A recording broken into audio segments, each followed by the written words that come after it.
8 lakh crores has been given to the state of Andhra Pradesh. And every member till now who spoke on the budget from the India parties, they are also agreeing with that, and they are also giving an impression that entire budgetary resources have been given to the state of Andhra Pradesh. Yes, let me finish up.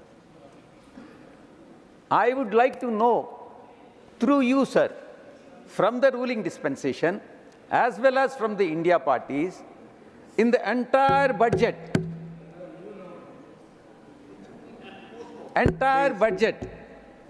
and including the appropriations, including the allocations, tell me the single pie that has been mentioned either in the budget or in the allocations that allocations have been made to the state of Andhra Pradesh. No. Let the finance minister answer this question through you, sir. And also the members of India parties who spoke, who agreed with the treasury benches that the entire, if not the entire amount, majority of the resources have been to the state of Andhra Pradesh. No. 15,000 crores of loan has been arranged, is going to be arranged. Loan, whether the loan that is being arranged to the state can be treated as a grant. You kindly answer this question, sir. And let the India parties answer this question. No. Even the interest on the loan has to be paid by the state government. Even the repayment has to be made by the state government. And what is this figure jugglery?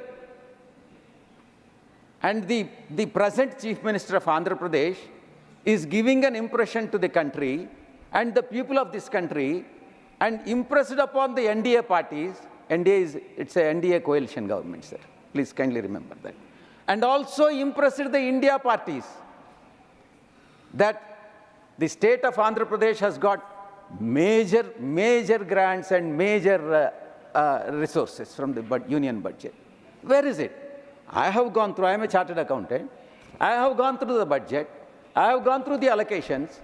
Please let me know what is that you have given to the state of Andhra Pradesh. I am not objecting for the allocations made to the Bihar. Bihar has to be given.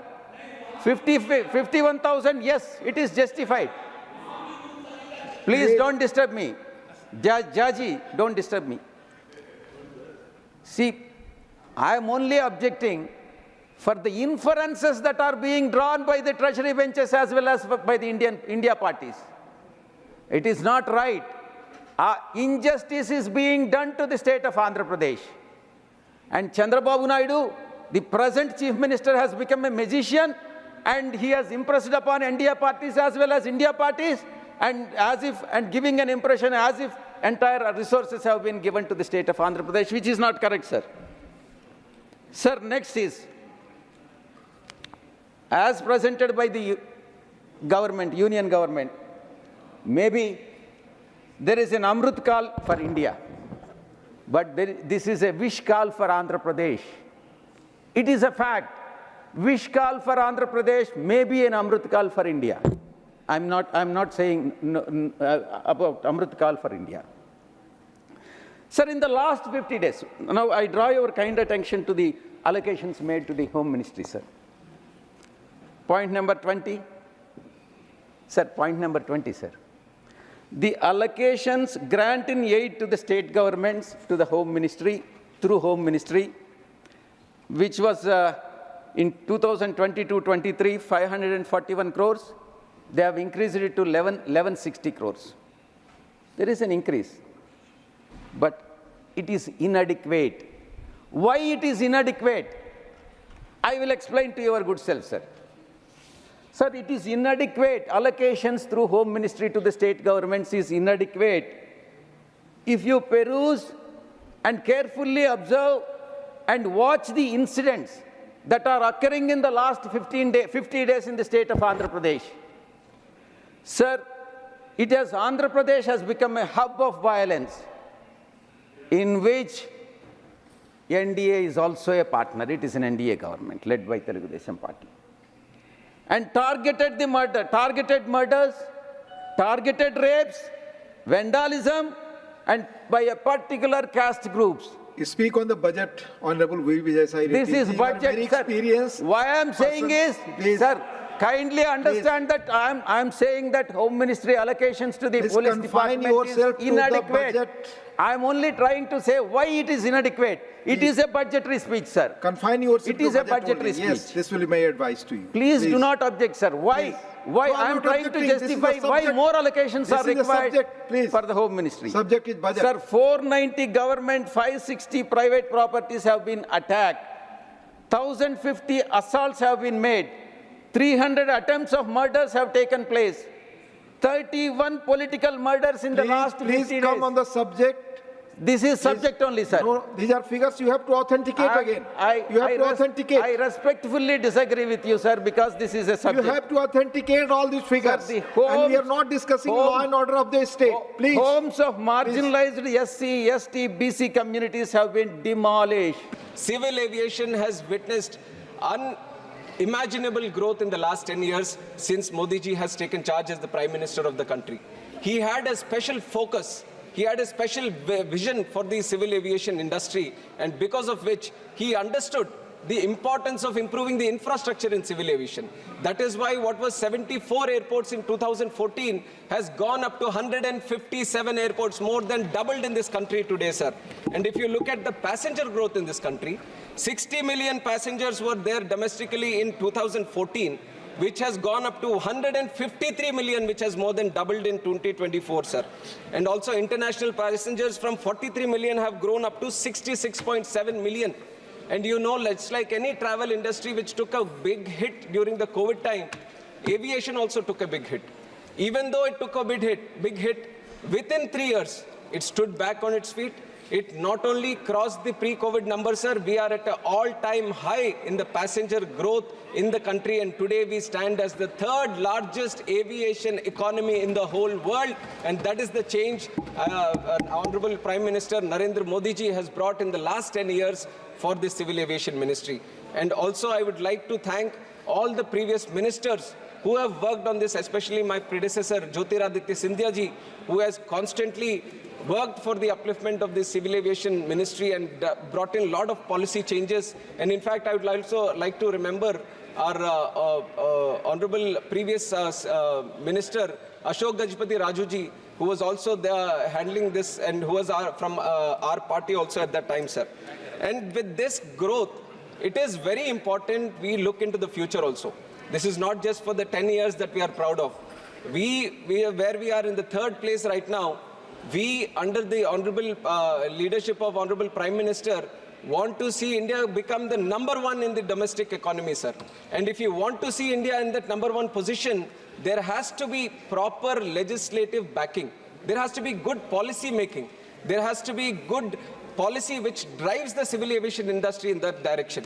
And that is where this Bharatiya Vayuyan Videyak comes into play, and which is why I would like to go a little bit more detail into the bill also, sir. Now this Bharatiya Vayuyan Videyak, इसकी जो इससे पहले जो act थी, Indian Aircraft Act 1934, this was a pre-independence era act, sir. Under the British rule, this act was formed, and the act was promulgated because of an international aircraft convention which was formed in 1919.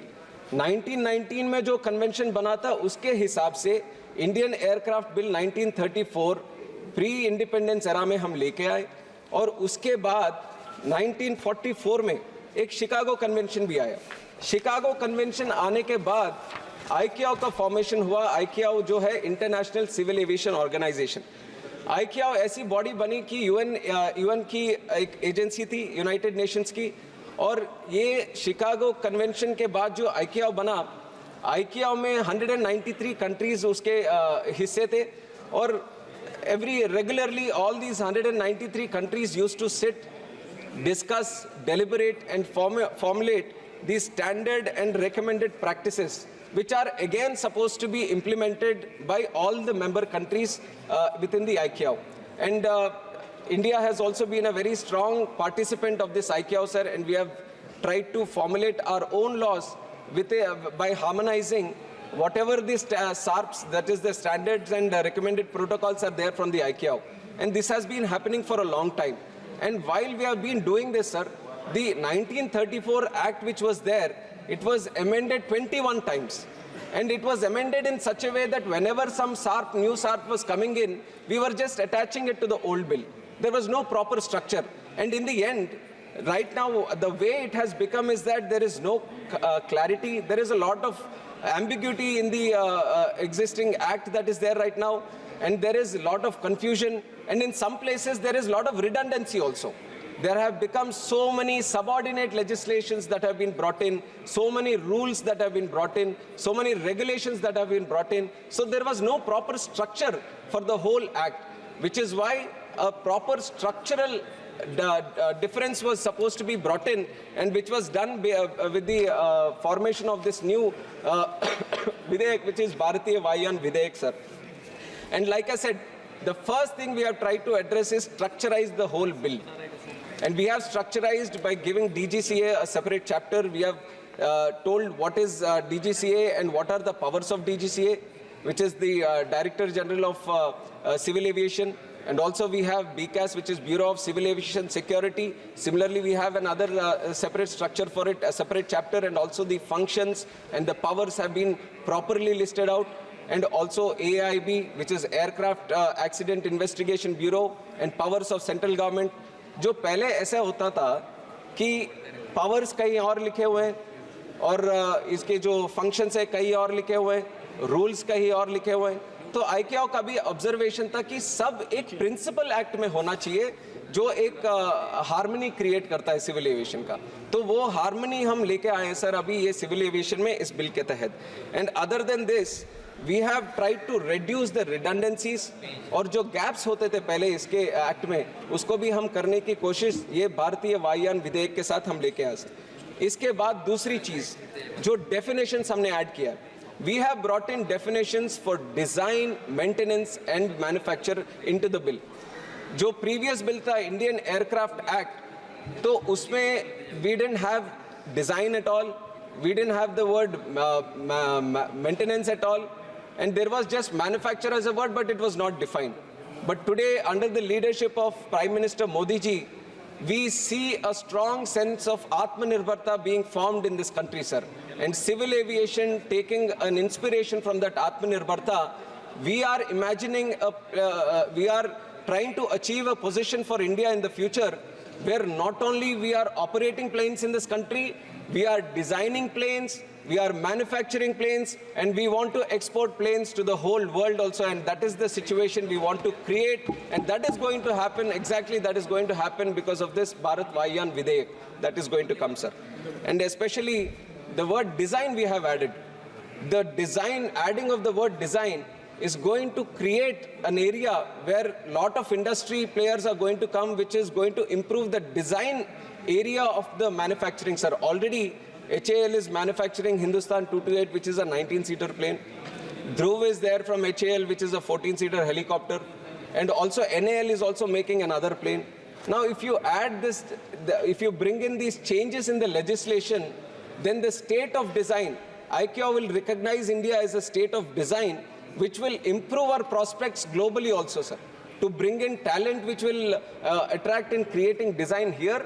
And also whatever we design or manufacture, that is also going to be accepted worldwide also. So it was very important for us at this stage, the changes that is happening throughout the country, it was very important for us to define design, maintenance and manufacture, which is the major driver in the civil aviation sector today, sir. And that is what we have brought in to the bill also today. And the other one, before bringing this bill here, a lot of wide consultations have happened, both internally and externally also, from the public